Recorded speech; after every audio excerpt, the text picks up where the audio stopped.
Amin.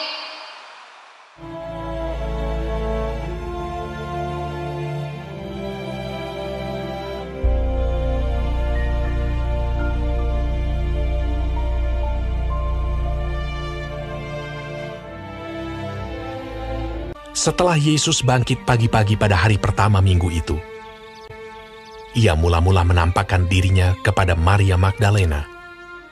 Daripadanya, Yesus pernah mengusir 7 setan. Sesudah itu, ia menampakkan diri dalam rupa yang lain kepada 2 orang dari mereka ketika keduanya dalam perjalanan keluar kota.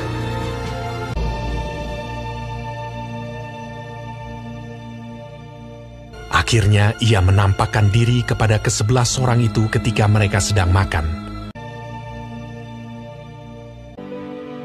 Kepada mereka ia menunjukkan dirinya setelah penderitaannya selesai, dan dengan banyak tanda ia membuktikan bahwa ia hidup. Sebab selama 40 hari ia berulang-ulang menampakkan diri dan berbicara kepada mereka tentang kerajaan Allah. Dan ke-11 murid itu berangkat ke Galilea, ke bukit yang telah ditunjukkan Yesus kepada mereka.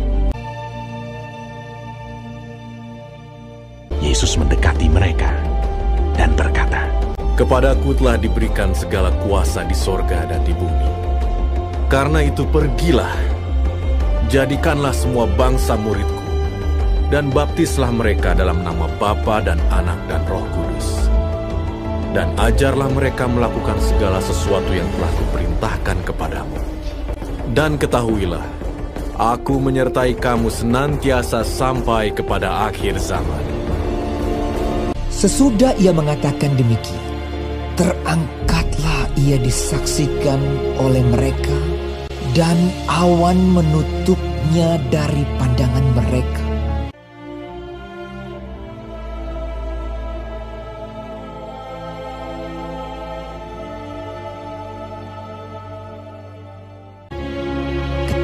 Mereka sedang menatap ke langit waktu ia naik itu. Tiba-tiba berdirilah 2 orang yang berpakaian putih dekat mereka dan berkata kepada mereka, "Hai orang-orang Galilea, mengapakah kamu berdiri melihat ke langit? Yesus ini yang terangkat ke sorga meninggalkan kamu akan datang kembali dengan cara yang sama seperti kamu melihat dia naik ke sorga."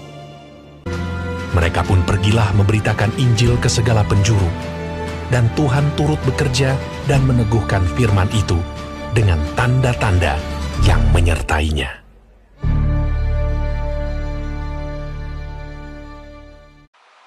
Nah, anak-anak sekolah minggu dimanapun berada, begitulah tadi peristiwa kenaikan Tuhan Yesus ke surga. Sebagai anak-anak Tuhan Yesus, kita harus percaya bahwa Tuhan Yesus benar-benar sudah naik ke surga seperti yang tertulis di dalam Alkitab. Tapi untuk apa ya Tuhan Yesus naik ke surga? Nah, kita saksikan bersama ya alasannya. Dan setelah 40 hari lamanya, Yesus bangkit dari kematian dan menampakkan diri ke banyak orang. Akhirnya di bukit di Galilea, Yesus naik ke surga dengan disaksikan oleh banyak orang. Tapi tunggu, kenapa Yesus harus naik ke surga? Coba bayangkan kalau Tuhan masih ada dengan kita di zaman ini, dia bisa jadi superhero yang memberantas kejahatan, terorisme, korupsi, dan terus memberitakan Injil hingga akhirnya semua orang akan percaya kepada dia. Jadi, kenapa harus ke surga? Alasan pertama kenapa Yesus harus ke surga adalah karena pekerjaannya di muka bumi telah selesai. Dia telah melakukan pelayanan memberitakan Injil, berkhotbah, melakukan mujizat, hingga akhirnya dia mati di kayu salib menyelamatkan manusia. Dan karena pekerjaannya telah selesai, dia harus kembali ke asalnya. Dan Yesus bukan berasal dari bumi, dia berasal dari surga, di mana dia duduk di tatanya, dipuji dan disembah. Yesus pun ke surga karena dia harus menyediakan tempat bagi kita di sana. Artinya juga, di sana dia akan terus menjadi perantara kita kepada Allah Bapa, karena dia ingin kita semua bisa sama-sama dengan dia nantinya di kerajaan Allah. Yesus harus ke surga supaya roh penghibur atau roh kudus yang telah ia janjikan turun ke bumi dan akan menyertai kita selama-lamanya. Alasan terakhir kenapa Yesus harus naik ke surga adalah supaya kitalah yang menjadi superhero-nya di bumi. Teman-teman pasti ingat kata-kata terakhir Yesus sebelum naik ke surga.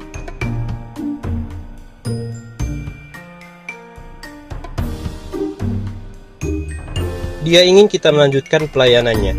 Kita bisa jadi superhero pembasmi kejahatan yang terus melakukan pekerjaan baik di muka bumi ini, agar melalui kita makin banyak orang yang mengenal Yesus. Dengan bantuan Roh Kudus yang terus menyertai, kita bisa terus memberitakan Injil sampai ke seluruh dunia. Hingga akan tiba masanya, Yesus akan kembali. Ya, Dia akan kembali.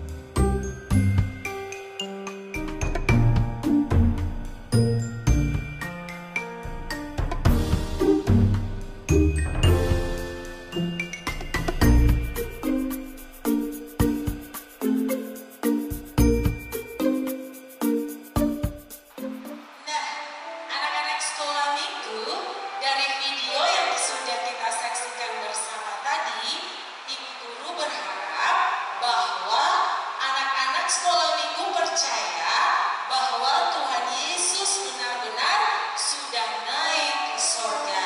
Betul sekali, Bu Guru. Dan Tuhan Yesus naik ke surga untuk mau tahu? Satu, Tuhan Yesus sudah menyelesaikan pekerjaannya di bumi. Nah, apa saja sih pekerjaannya itu? Tuhan Yesus melakukan banyak mukjizat, menyampaikan berita keselamatan, dan mati di kayu salib untuk menebus dosa kita. Terus apa lagi ya Bu Guru? Tuhan Yesus harus kembali ke asalnya, yaitu kembali ke surga. Yang ketiga, Tuhan Yesus harus kembali ke surga untuk menyediakan tempat bagi kita di surga. Terus apa lagi ya Bu Guru? Apa ya? Yang keempat, Tuhan Yesus harus kembali ke surga supaya Roh Kudus turun untuk memimpin dan menghibur kita ketika kita sedih. Oh, begitu ya. Dan yang terakhir, Tuhan Yesus ingin kita menjadi superhero-nya, menjadi anak-anak yang bersaksi untuk Dia dan melakukan perintahnya. Nah, Bu Guru, bagaimana kalau kita sekarang membaca dan menghafal ayat-ayat? Iya, Yang terambil dari Markus pasal 16 ayat 15. Lalu ia berkata kepada mereka, "Pergilah ke seluruh dunia, beritakanlah Injil kepada segala makhluk." sekali lagi dong Bu Guru. Boleh dengan senang hati, Bu Guru. Oke, sama-sama ya dengan anak-anak di rumah. 3, 2 ya. Markus pasal 16 ayat 15. Lalu ia berkata kepada mereka, Pergilah ke seluruh dunia. "Beritakanlah Injil kepada segala makhluk." Nah, untuk menutup pertemuan kita sekarang ini, kita berdoa. Coba semuanya lipat tangan, tutup mata.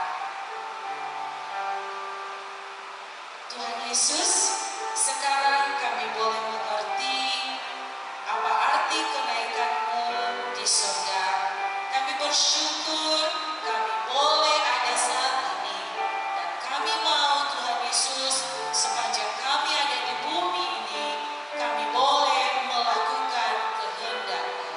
Tolong kuatkan kami, demikian juga dengan anak-anak sekolah minggu, supaya tetap teguh di dalam iman kepada